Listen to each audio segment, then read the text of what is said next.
YCP వాళ్ళు manifesto గురించి మాట్లాడుతుంటే చాలా అపహాస్యంగా ఉంది అధ్యక్ష. ఎందుకంటే ఏదో ఇప్పుడే వచ్చినటువంటి రాజకీయ పార్టీ ఇప్పుడే శాసన మండలిలోకి వచ్చి ఏదో ప్రసంగాలు చేస్తే కొంతమంది అయినా సరే నమ్మడానికి అవకాశం ఉంటుంది అధ్యక్ష.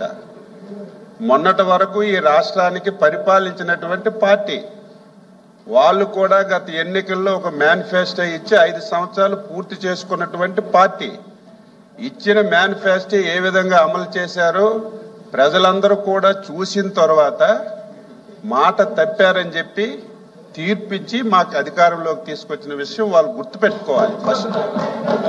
అయితే వాళ్ళ మనసుల్లో ఒకటి ఉండేది అధ్యక్ష, చంద్రబాబు నాయుడు గారు, పవన్ కళ్యాణ్ గారు, బీజేపీ ఒక మేనిఫెస్టో ఇచ్చారు. అందులో సూపర్ 6 అని చెప్పి ఒక ప్రధానమైనటువంటి 6 హామీలు ఇచ్చారు. ఈ హామీలన్నీ కూడా నెరవేర్చలేరని చెప్పి ఒక భ్రమలో ఉండేవాళ్ళు. దానికి కారణం కూడా 5 సంవత్సరాలు ఈ రాష్ట్రంలో ఆర్థిక విధ్వంసాన్ని చేశారు అధ్యక్ష. ఎందుకంటే 9.5 లక్షల కోట్ల రూపాయలు ఈ రాష్ట్రాన్ని అప్పులు చేయడం కానీ, చాలా మందికి బిల్స్ ఇవ్వకపోవడం కానీ ఇవన్నీ జరిగాయి. ఇన్ని ఇబ్బందులుంటే ఇచ్చిన హామీలు నెరవేర్చలేదని చెప్పి వాళ్ళు చాలా సంతోషం మనసులో పొందారు. అయితే మేము కూడా అధ్యక్ష మేము కూడా ఎన్నికల్లో సూపర్ 6 హామీలు ఇచ్చాం. అధికారంలో మీరు మాట్లాడనని చెప్పి సైలెంట్గా ఉన్నానమ్మా నేను. మీరు వినండి, మళ్ళీ మీరు సమయం తీసుకొని మాట్లాడండి. డిసిప్లైన్ ముందు నేర్చుకోండి. మీ సభ్యులారు మాట్లాడినప్పుడు మధ్యలో మీరు పాయింట్ ఆఫ్ ఆర్డర్ బట్టి మాట్లాడండి తప్ప మీరు వేరే మెంబర్ గారు మాట్లాడేటప్పుడు అలా రన్నింగ్ కామెంటరీ చేయడం అనేది పద్ధతి కాదు.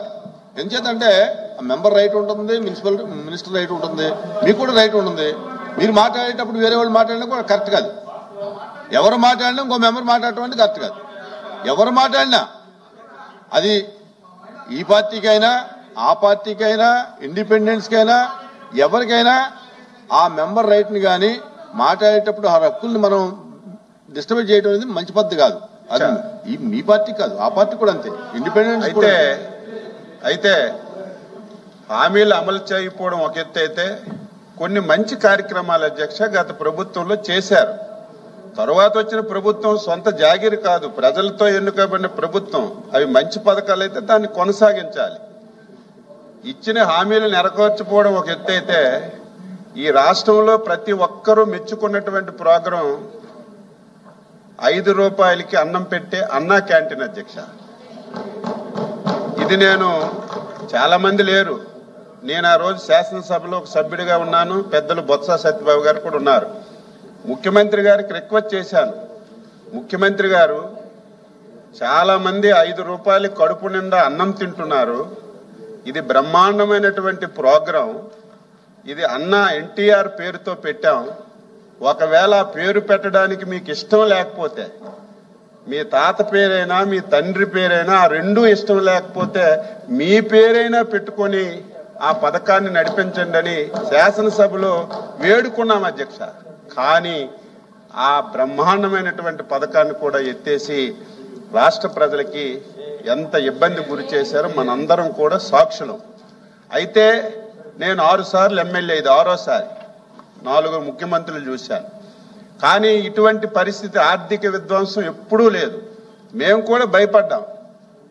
ఏంటి, ఎన్నికల్లో హామీలు ఇచ్చాం, అధికారంలోకి వచ్చాం, ఏ శాఖ రివ్యూ చేసినా అప్పులు తప్ప, గత ప్రభుత్వం చేసినటువంటి బాకీలు తప్ప కొత్తగా చేయడానికి ఏమీ లేదు. ఇచ్చిన హామీలు ఏ విధంగా నెరవేరుస్తామని మొదట్లో కొంత ఆందోళన కూడా చెందిన విషయం ఈ సభ ద్వారా రాష్ట్ర ప్రజలకు తెలియజేస్తున్నాను. అయితే అదృష్టం ఏమిటంటే, ఈ రాష్ట్ర ప్రజలు చేసుకున్నటువంటి అదృష్టం ఏమిటంటే చంద్రబాబు నాయుడు లాంటి వ్యక్తి ఈ రాష్ట్రంలో పుట్టడం, ఈ రాష్ట్రానికి ముఖ్యమంత్రిగా రావడం ఈ రాష్ట్ర ప్రజలు చేసుకున్నటువంటి అదృష్టం అధ్యక్ష. దీనికి తోడు ఆంధ్రప్రదేశ్ ప్రజలు విఘ్నత ప్రదర్శించి 22 మంది పార్లమెంటు సభ్యులకి రాష్ట్రం నుంచి ఎన్డీఏ నుంచి ఎంపిక చేశారు. ఎప్పుడైతే 22 మంది పార్లమెంటు సభ్యులు రాష్ట్రం నుంచి గెలిచారో ఢిల్లీలో కూడా మన పరపతి పెరిగి మోడీ గారి యొక్క సహాయం ఈ రాష్ట్రానికి అనుకున్న దానికంటే ఎక్కువగా అందడం వల్ల మీరు నేను ప్రజలు ఊహించని విధంగా ఒక సంవత్సరంలోనే సూపర్ 6 హామీలు అమలు చేసి ఈ రాష్ట్ర ప్రజలకు మేలు చేశాం అధ్యక్ష. మీలాగా ఎన్నికల్లో ఒక మాట చెప్పడం, ఎన్నికలు అయిపోయిన తర్వాత ఇంకొక విధానం అమలు చేయడం 42 సంవత్సరాల సుదీర్ఘ రాజకీయ ప్రయాణంలో తెలుగుదేశం పార్టీకి కానీ ఇప్పుడున్నటువంటి ఎన్డీఏ పార్టీకి కానీ లేదని చెప్పి తెలియజేస్తున్నారు. మీరే 2000 పెన్షన్ 3000 అన్నారు. ఎప్పుడు చేశారో దాని గురించి మాట్లాడక్కర్లేదు, మా మంత్రి గారు మాట్లాడతారు. ఈరోజు అన్నదాత సుఖీభవ, మిగతా మంత్రులందరూ మిగతా సబ్జెక్టులు చెప్తారు. అన్నదాత సుఖీభవ అధ్యక్ష, ఇది రైతుకి వ్యవసాయం చేసుకోవడానికి పెట్టుబడి సాయం అధ్యక్ష. ఆ ప్రభుత్వం ఆ రోజు మాట ఇచ్చింది ఎన్నికల్లో, మేము అధికారంలోకి వస్తే 12,500 రూపాయలు రైతుకి పెట్టుబడి సాయం కింద ఇస్తామని చెప్పారు. 12,500 ఇచ్చారు. వీళ్ళు ఇస్తామని చెప్పి ఎలక్షన్ మేనిఫెస్టోలో పెట్టి ఎలక్షన్లు అయిన తర్వాత అప్పటికి అధ్యక్ష ఒకసారి మీరు గుర్తు చేసుకోండి, మీరు ఈ పథకం మేనిఫెస్టోలో పెట్టేటప్పటికి కేంద్ర ప్రభుత్వంలో 6,000 రూపాయలు ఇచ్చే పథకం లేదు అధ్యక్ష. మీరు అధికారంలోకి వచ్చిన తర్వాత ఒక సంవత్సరం అయిన తర్వాత మోడీ గారు 6,000 రూపాయల పథకం పెడితే దానికి ఇది జోడించి 7,500 రూపాయలు మీరిచ్చి 6,000 మోడీ గారు కలిపి 12,500 ఇచ్చామని గొప్ప చెప్పుకున్నారు. అయితే ఇంకొక విషయం కూడా గుర్తుపెట్టాలి, ఇదేదో రైతులకు పెట్టుబడి సాయం కింద 12,500 లేకపోతే ఈరోజు 20,000 ఇస్తే రైతుకి ఉపయోగం లేదు అధ్యక్ష. ఇది అదన సహాయం, కానీ రెగ్యులర్ కార్యక్రమాలన్నీ రైతుకు అందించాలి. 5 సంవత్సరాలు నేను రేపు లేకపోతే ఈవేళ మధ్యాహ్నం అగ్రికల్చర్ డిస్కషన్ వచ్చినప్పుడు అన్ని చెప్తాను. 5 సంవత్సరాల్లో అదర్ యాక్టివిటీ లేదు. సంవత్సరానికి 12,500 ఇవ్వడం తప్ప ఒక యాంత్రీకరణ కానీ ఒక భూసార పరిరక్షణ కానీ ఏవైతే ఇంప్లిమెంట్స్ కానీ ఏది ఇన్పుట్ కానీ ఏది చేయలేదు. తర్వాత మాట్లాడతాం. ఇక అన్నదాత సుఖీభవ, వీళ్ళు రైతు భరోసా కింద ఇప్పుడే చెప్పాను 7,500 ఇచ్చి 5 సంవత్సరాలు గడిపారు.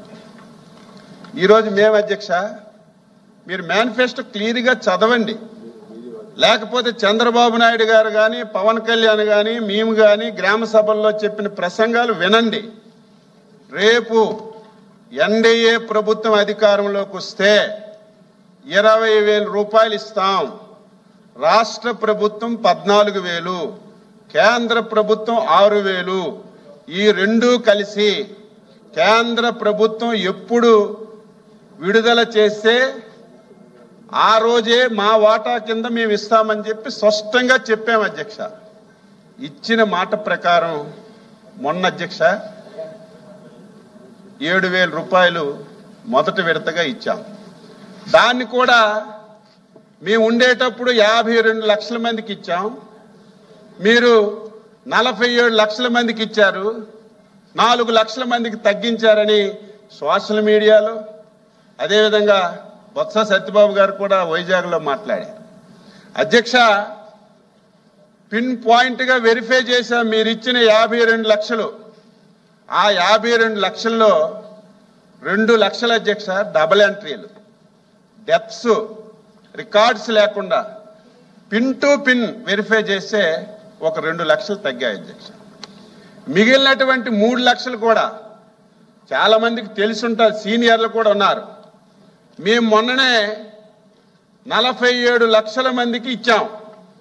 ఇంకా 3 లక్షల మంది కౌలు రైతుల అధ్యక్ష. చాలా మంది వ్యవసాయదారులు ఉన్నారు. కౌలు రైతులు అనేవాళ్ళు మొదటి ఫేజ్లో రారు అధ్యక్ష. ఎందుకంటే ఖరీఫ్ ప్రారంభంలో ఎవరైతే భూ యాజమానులు ఉంటారో, ఎవరికి ఖరీఫ్ ఇస్తారో, ఎవరికి భూమి చేసుకోవడానికి ఇస్తారో రికార్డు మన దగ్గర ఉండదు.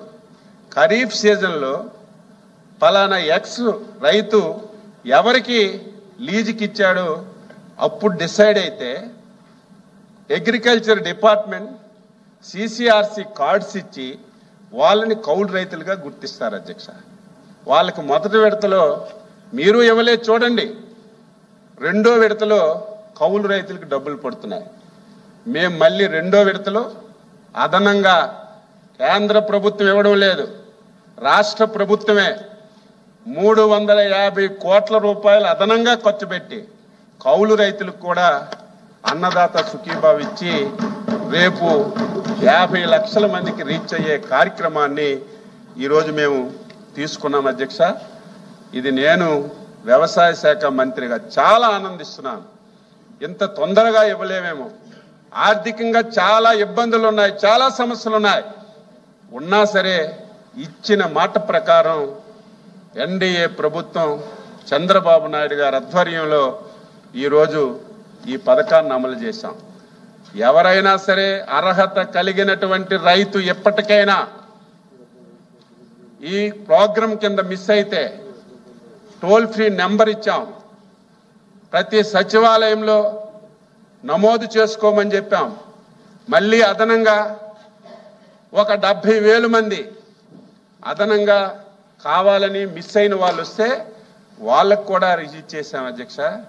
నేను మళ్ళీ మాటిస్తున్నాను, ఇవేవో కొత్త నిబంధనలు కాదు, కేంద్ర ప్రభుత్వం పెట్టినటువంటి నిబంధనలు, అందులో మన రాష్ట్రాలు అమలు చేసినటువంటి నిబంధనల ప్రకారం అర్హత కలిగిన ఏ రైతైనా సరే అన్నదాత సుఖీభవ రాలేదంటే ఇచ్చే బాధ్యత మేము తీసుకుంటామని ఈ సందర్భంగా తెలియజేస్తున్నాను. గిట్టుబాటు ధర కానీ మీరు ఏం చేశారో, మేమేం చేశామో, ఇప్పుడు రైతులకి ఏ ఇబ్బంది ఉంది, ఏ సమస్య వచ్చింది, సమస్య వస్తే పిరికితనంతో పారిపోకుండా నిలబడి ఆ సమస్యని ఏ విధంగా పరిష్కరించామో అన్ని విషయాలు చెప్పడానికి ఇది అయిన తర్వాత అగ్రికల్చర్ డిస్కస్ ఉంది, దాని మీద కూడా చెప్తానని చెప్పి తెలియజేస్తూ అన్నదాత సుఖీభవ ఇచ్చిన మాట ప్రకారం ఇది చేశాం. రేపు సిస్టమేటిక్గా కేంద్ర ప్రభుత్వం ఎప్పుడు రిలీజ్ చేస్తే అప్పుడు ఇచ్చే కార్యక్రమం తీసుకుంటామని మీ ద్వారా సభ్యులకి తెలియజేస్తున్నా. మంత్రివర్యులు నాదెళ్ల మనోహర్ గారు.